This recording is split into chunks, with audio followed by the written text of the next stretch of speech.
ಎಲ್ಲರಿಗೂ ನಮಸ್ಕಾರ. ಈ ಹೋರಾಟದ ಮೂಲ ಉದ್ದೇಶ ಏನಪ್ಪಾ ಅಂದ್ರೆ, ಈ ಭಾಗದ ಬಹುಸಂಖ್ಯಾತರ ಮತ್ತು ಆರ್ಥಿಕ ಬೆಳೆ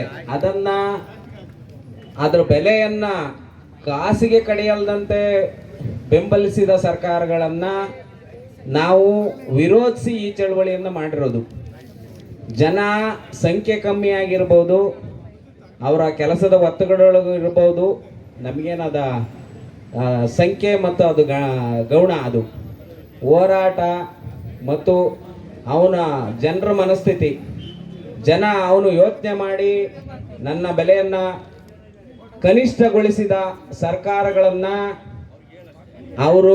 ಅವ್ರ ಮನೆ ಬಾಗಿಲಿಗೆ ಮತ್ತೆ ಚುನಾವಣೆ ಮತ್ತೆ ಇನ್ನೊಂದೇ ವಿಷಯಕ್ಕೆ ಬಂದಂಥ ಸಂದರ್ಭದಲ್ಲಿ ಈ ವಿಷಯಗಳನ್ನ ಪ್ರಸ್ತಾಪ ಮಾಡಿ ಅವರಿಗೆ ಹೇಳೋದ್ರ ಮುಖಾಂತರ ತಮ್ಮ ಪ್ರತಿರೋಧವನ್ನು ಹೇಳಬೇಕು ಅಂತ ಈ ಮೂಲಕ ಹೇಳ್ತಾ, ಮತ್ತು ನಮ್ಮ ಏನು ಈ ಹೋರಾಟ ಇವತ್ತಿಗೆ ನಿಲ್ಲಲ್ಲ. ಇದು ನಮ್ಮ ಬೆಲೆ ಹೆಚ್ಚಿಸುವವರೆಗೆ, ನಮ್ಮ ಮರ್ಯಾದೆ ಮತ್ತು ನಮ್ಮ ಗೌರವವನ್ನು ಹೆಚ್ಚಿಸ್ಕೊಳ್ಳೋವರೆಗೂ ಈ ಹೋರಾಟ ಮುಂದುವರಿಯುತ್ತೆ. ಇದು ಇವತ್ತಿನ ಸಾಂಕೇತಿಕ ಧರಣಿ. ಇನ್ನು ಮುಂದಿನ ದಿನಗಳಿಗೆ ತೀವ್ರ ಹೋರಾಟವನ್ನು ಕಟ್ಟಿ ಈಗಾಗಲೇ ನಾವು ತೋರಿಸಿದ್ದೀವಿ. ಸರ್ಕಾರಗಳನ್ನ ಬದಲಾದಂಥ ದಿನಗಳು ಇಲ್ಲಿ ಈ ಹೋರಾಟದ ವೇದಿಕೆಗೆ ಇದೆ, ಬದಲಾಯಿಸಿದ ದಿನಗಳು. ಇದೆಲ್ಲದನ್ನೂ ಸಹ ನಾವು ಮುಂದಿನ ದಿನಗಳಲ್ಲಿ ಮಾಡ್ತೀವಿ ಅಂತ ಈ ಮೂಲಕ ಹೇಳ್ತಾ ನನ್ನ ಮಾತು ಮುಗಿಸ್ತೀನಿ. ಇರ್ತಕ್ಕಂಥ AM ಲಿಂಗರಾಜರವರು ನಮ್ಮನ್ನು ಕುರಿತು ಮಾತಾಡಬೇಕು ಅಂತ ಕೇಳ್ಕೊಳ್ತೀನಿ. ಜನವರಿ 23 ಇವತ್ತು ಏನಿದೆ, ಸುಭಾಷ್ ಚಂದ್ರ ಬೋಸ್ರವರು ನಮ್ಮ ದೇಶಕ್ಕಾಗಿ ಈ ಭಾರತ ಹೆಮ್ಮೆಯ ಪುತ್ರ. ಇವರು ಕೂಡ ರೈತರ ಮಗನಾಗಿರ್ತಕ್ಕಂಥ ಇವತ್ತು ಅವ್ರ ದಿನಾಚರಣೆ ದಿವಸ ಒಳ್ಳೆ ದಿನ ನಾವು ಇದು ಹೋರಾಟ ಹಮ್ಮಿಕೊಂಡಿದ್ದೇವೆ. ನೋಡಿ, ಈ ಹೋರಾಟ ನಾವು ಸಂವಿಧಾನದಲ್ಲಿ ಕೊಟ್ಟಿರ್ತಕ್ಕಂಥ ಹೋರಾಟ ಏನಿದೆ, ನಾವು ಪ್ರತಿಭಟನೆ ಮಾಡಲಿಲ್ಲ ಅಂದ್ರೆ ನಮ್ಗೆ ಏನು ದಕ್ಕದೇ ಇಲ್ಲ. ಪೂರ್ಣ ಬೆಂಬಲ ಇದೆ ಅಂತ ನಾನು ಇವತ್ತ ಆತ್ಮವಿಶ್ವಾಸದಿಂದ ಹೇಳ್ತೀನಿ. ಮತ್ತೆ ಇನ್ನೊಂದು ವಿಶೇಷವಾಗಿ ನಾನು ಇವತ್ತ ಹೇಳೋದಕ್ಕೆ ಇಚ್ಛೆ ಪಡ್ತೀನಿ. ಯಾವುದೇ ಹೋರಾಟಗಳು, ಯಾವುದೇ ಬೇಡಿಕೆ ಈಡೇರಿಕೆಗೆ ಬರೀ ಹೋರಾಟನೇ ಪೂರ್ಣ ಸಫಲ ಆಗುತ್ತೆ ಅಂತ ನಾನಾದರೂ ನಂಬಿಕೊಂಡಿಲ್ಲ.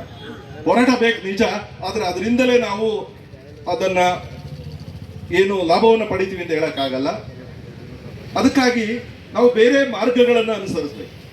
100,000 ವರ್ಷ ಬದುಕೋರಲ್ಲ, 50 ವರ್ಷ ಬದುಕೋದ್ರಿಂದ ಸರ್ಕಾರಗಳು ಇವತ್ತು ಹೇಳಿರಿ 10 ವರ್ಷ ಆದರೂ ಅದು ಯಾವುದೇ ಬೇಡಿಕೆ ಈಡೇರ್ತಿಲ್ಲ.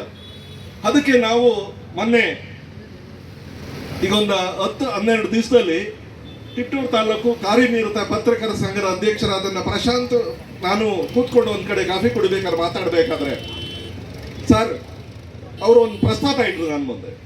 ಸರ್, ನೀವು ಮಹಿಳಾ ಸಾಹಿತ್ಯ ಸಮ್ಮೇಳನ ಮಾಡಿದಿರ, ಮಕ್ಕಳ ಸಾಹಿತ್ಯ ಸಮ್ಮೇಳನ ಮಾಡಿದಿರ, ಹಾಗೆ ಯಾಕೆ ರೈತರ ಸಾಹಿತ್ಯ ಸಮ್ಮೇಳನ ಮಾಡಬಾರದು? ಕೊಬ್ಬರಿಗೆ ಬೆಂಬಲ ಬೆಲೆ ನೀಡದ ಸರ್ಕಾರದ ನೀತಿಗಳಿಗೆ ಧಿಕ್ಕಾರ.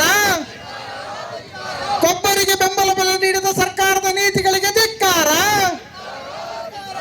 ಎಲ್ಲಿಯವರೆಗೆ ಹೋರಾಟ? ಎಲ್ಲಿಯವರೆಗೆ ಹೋರಾಟ? ಯಾತಕ್ಕಾಗಿ ಹೋರಾಟ? ಯಾತಕ್ಕಾಗಿ ಹೋರಾಟ? ರೈತ ಕಾರ್ಮಿಕ ಸಂಘಟನೆಗಳ ಐಕ್ಯತೆ ಚಿರಾಯುವಾಗಲಿ. ರೈತ ಕಾರ್ಮಿಕ ಸಂಘಟನೆಗಳ ಐಕ್ಯತೆ ಚಿರಾಯುವಾಗಲಿ. ಧನ್ಯವಾದಗಳು ಎಲ್ರಿಗೂ. ಅವರಿಗೆ ಏನು ಬೇಕೋ ಅದನ್ನು ಆಶ್ವಾಸಗಳನ್ನ ಕೊಟ್ಟರು. ಅವ್ರು ನಾನು ನಿಮ್ಮನ್ನು ಕೈ ಹಿಡಿತೀನಿ ಅಂತೇಳಿ ಶಿವರಾಜ್ ಸಿಂಗ್ ಚೌಹಾಣ್ ಬಂದು ಹೇಳೋದ್ರು.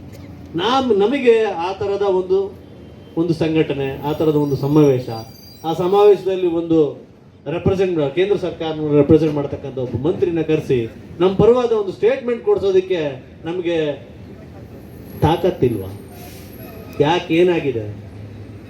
ದಯವಿಟ್ಟು ಮತ್ತೊಮ್ಮೆ ಎಲ್ಲರೂ ಇನ್ನೊಮ್ಮೆ ಆ ಪಾರ್ಟಿ ಈ ಪಾರ್ಟಿ ಅವರು ಇವರು ಅನ್ನೋದನ್ನು ಬಿಟ್ಟು ಏನಾದರೂ ಮಾಡಿ ಯಾವುದು 20 ವರ್ಷದಿಂದಲೂ ನಾವು ನೋಡ್ಕೊಂಡೇ ಬರ್ತಾ ಇದ್ದೀವಿ, ಮಾಡ್ತಾನೆ ಇರ್ತೇವೆ. ಈಗೇನಾಗುತ್ತೆ, 15,000 ಕ್ರಾಸ್ ಆಗೇ ಆಗುತ್ತೆ ಇನ್ನೊಂದು ತಿಂಗಳು 2 ತಿಂಗಳಿಗೆ. ಯಾಕೆ ಅಂದರೆ ಕಾಯೇ ಇಲ್ಲ. ಆದರೆ ರೈತನಿಗೆ ಒಂದು ವರ್ಷಕ್ಕೆ ಎಷ್ಟು ಬರಬೇಕಾಯ್ತು ಅದಕ್ಕೇನೆ ಕಮ್ಮಿನೇ ಆಗ್ತಿದೆ ರೇಟ್ ರೈಸ್ ಆದರೆ ಜಾಸ್ತಿ ಕಾಯಿ ಬಿದ್ದಿರಲ್ಲ, ಅಂದರೆ ಕೊಬ್ಬರಿ ಇರಲ್ಲ. ಕೊಬ್ಬರಿ ಅಥವಾ ಕಾಯಿ ರೇಟ್ ಕಡಿಮೆ ಇದ್ದಾಗ ನಮಗೆ ಇಳುವರಿ ಜಾಸ್ತಿ ಇರುತ್ತೆ.